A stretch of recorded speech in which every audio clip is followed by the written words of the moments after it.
Hi everyone, in this video I'm going to be solving this very nice interesting problem on divisibility.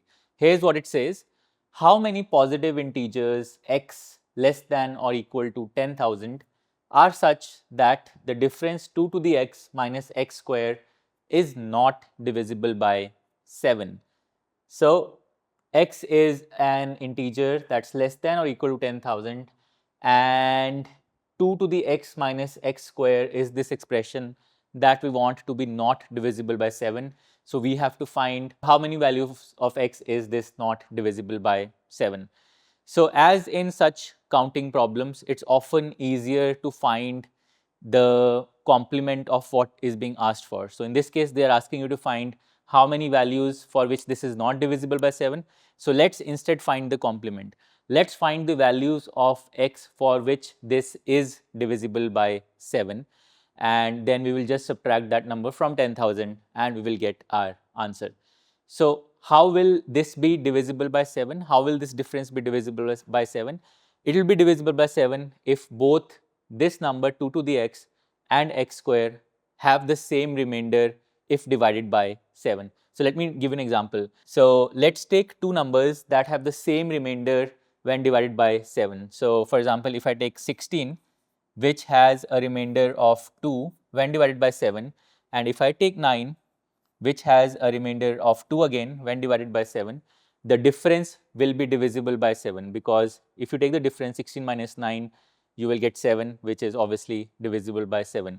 So in general, if you have a number a that leaves a remainder, let's say r1 when divided by 7, so you can write a as some multiple of 7 plus the remainder r1, and if you take another number b that leaves the same remainder r1, or let's just call it r for the sake of simplicity. If b leaves the same remainder when divided by 7, I can write b as some multiple of 7 plus r again, and then if I take the difference a minus b, the r's will essentially cancel out, and therefore I will get 7 times k1 minus k2. So this is a multiple of 7. So a minus b will be divisible by 7. So the trick here therefore is to figure out for what values of x do these two terms have the same remainder. 2 to the x and x square, they need to have the same remainder for the difference to be divisible by 7. So that brings us to now analyzing the remainders of these two terms. So let's take a look at 2 to the x first, and then we will take a look at x square. So 2 to the x. So if I start plugging in values of x starting from 1 and going upward, what are these values? So 2 to the 1 is 2, 2 to the 2 is 4, 2 to the 3 is 8, 2 to the 4 is 16, then 32, 64, 128, and this keeps going on. And now let's look at the remainders of these numbers when divided by 7. So the remainder of 2 when divided by 7 is just 2, 4 is just 4, but 8 is 1, because 8 divided by 7, the remainder will be 1.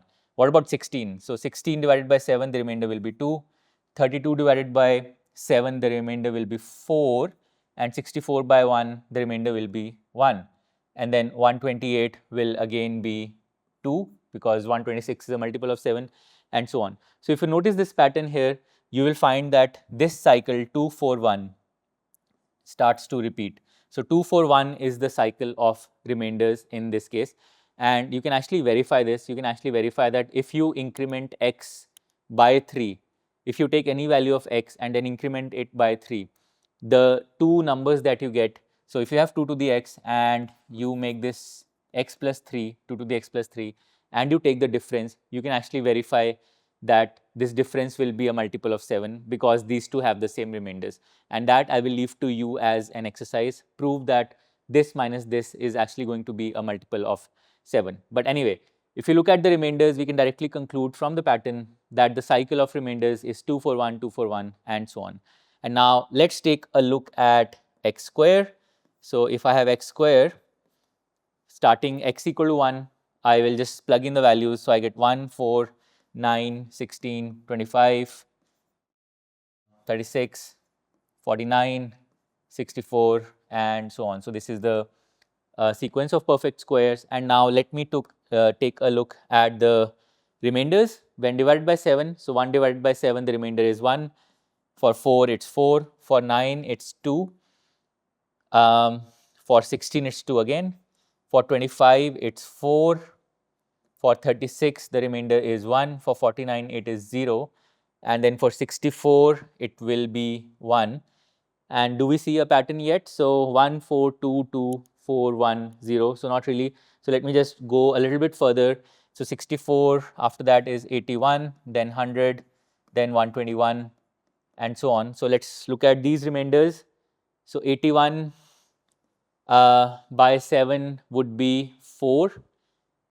900 by 7, the remainder would be 2. 121 by 7 would be 2 again. And now it seems like we have found our pattern. So we have 1, 4, 2, 2, 4, 1, 0, and then 1, 4, 2, 2 starts to come up again. And you can actually verify that that cycle will repeat. So the cycle of remainders in this case is 1, 4, 2, 2, 4, 1, 0. And this means that if x is incremented by 7, the remainder on division by 7 will again turn out to be the same. And you can actually verify it just like we did here. If you increment x by 7, so let's say you make this x plus 7 whole square and you take the difference, you will find that that difference is divisible by 7. It's perfectly divisible by 7, which means that whatever remainder this leaves on division by 7 is the remainder that this will also leave on division by 7. And once again, you can verify it if you want to. But for our purposes, we have identified the cycle of remainders, and that is this cycle of 7 numbers 1, 4, 2, 2, 4, 1, 0.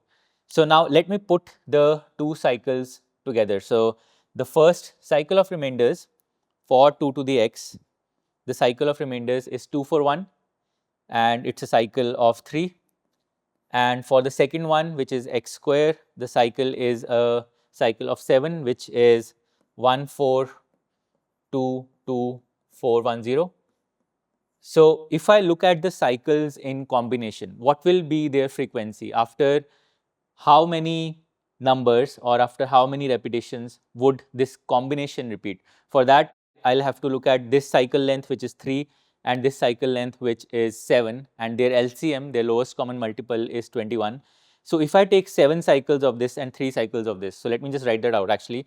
So I have 2 for 1, then 2 for 1, 2 for 1, that's 3, 2 for 1, that's 4, 2 for 1, that's 5, 2 for 1, that's 6, and 2 for 1, that's 7 cycles. And then I have this cycle here 1, 4, 2, 2, 4, 1, 0.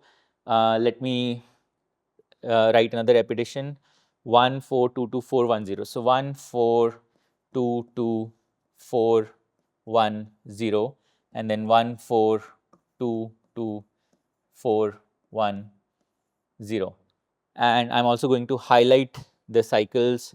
So this is a cycle of 3. So I'm just going to highlight that.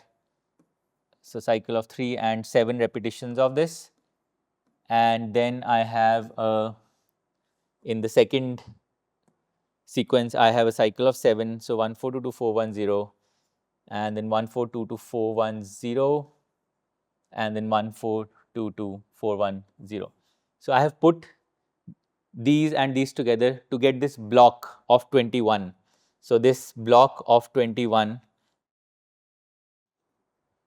is what I'm going to look at, and I'm going to see for how many values of x will the difference of remainders come out to be 0. So that's what I'm going to look at. So for example, if you take x as 2, which gives you this remainder here and this remainder here, the difference of remainders is 0, which means that for x equal to 2, the difference of these two numbers should be divisible by 7. And that is actually true. If you take x as 2, you get 2 to the 2 is 4, and 2 square is 4. The difference is 0, which is divisible by 7. So x equal to 2 works for us. So I'm going to write the value of x for which I'm getting these two remainders, which are equal. Now, where else do I have equal remainders? So I have equal remainders here, and that is what x equal to, actually I have equal remainders here as well. which is x equal to 4. And let's see if for x equal to 4, the difference is divisible by 7 or not. So if I put x equal to 4, this is 2 to the 4, which is 16. 4 square is 16, difference is 0, divisible by 7. Great. What about x equal to 5, for which these are my two remainders, which are equal again. So 2 to the 5 is 32, 5 square is 25. So 32 minus 25 is 7, divisible by 7. So x equal to 5 works because the remainders are equal. What about this one, x equal to 6? Once again, the remainders are equal, so this should also work, and you can verify it on your own.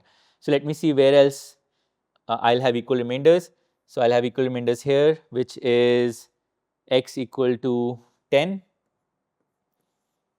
and then I have equal remainders here, which is x equal to 15, and then I don't see any other pair of equal remainders.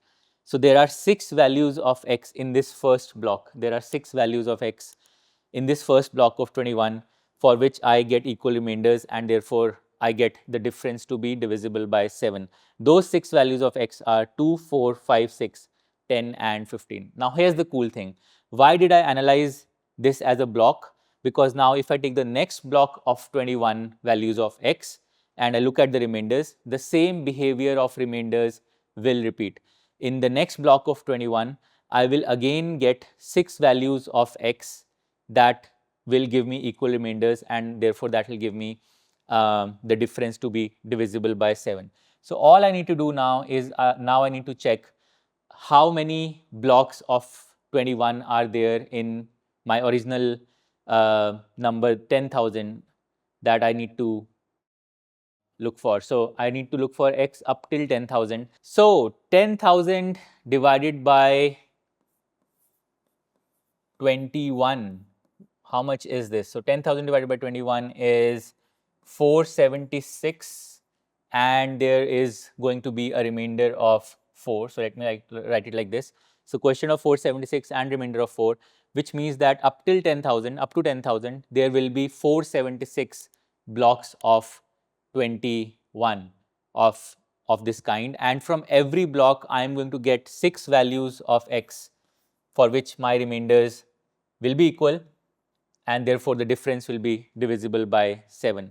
So 476 blocks will give me 6 values of x each, but then this remainder of 4, I also need to look at the next block corresponding to this remainder of 4, and for that I only need to look at the first 4 values of the next block, and in that I should get 2 more values of x for which the remainders will be equal. So here's what I need to do then. So the number of values of x that will work for me are 476 blocks into 6 per block, and then from the remaining 4 numbers which is part of the next block, I will get 2 more values of x.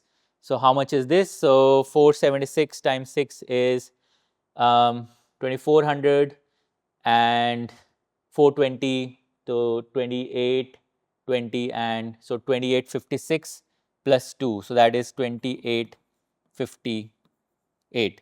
So there will be 2858, 2858 values of x for which the remainders will be equal and the difference will be divisible by 7, and therefore we can now finally find our answer, which is for 10,000 minus 2858, which is the number of values for which the difference is divisible by 7. I am subtracting that out of 10,000 to get 7142. This will be the number of values of x for which the difference is not divisible by 7, and therefore that is our answer. So let me just summarize what we did.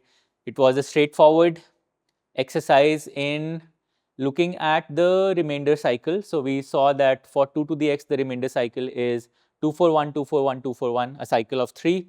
For x squared, the remainder cycle is 1422410, a cycle of 7. So we put the two cycles together in a cycle of 21, and we said that in this block of 21, we will get 6 values of x for which the remainders are equal. And in every subsequent block of 21, that same behavior will repeat. and then all we did was we found out the number of blocks of 21 we would get up till 10,000, which is 476, and then we also got a remainder of 4. So 6 values of x from every block of the 476 full blocks, and then 2 values of x from the remainder 4, the first 4 values of x from the next block, and we got 2858. So this was the number of values of x for which the difference would be divisible by 7, and therefore subtracting that from 10,000, you get the number of values of x for which the difference would not be divisible by 7. So I hope you liked it. That was my approach. If you have any alternatives here or any comments or suggestions for the solution, do share in the comments. I would love to know. Thank you.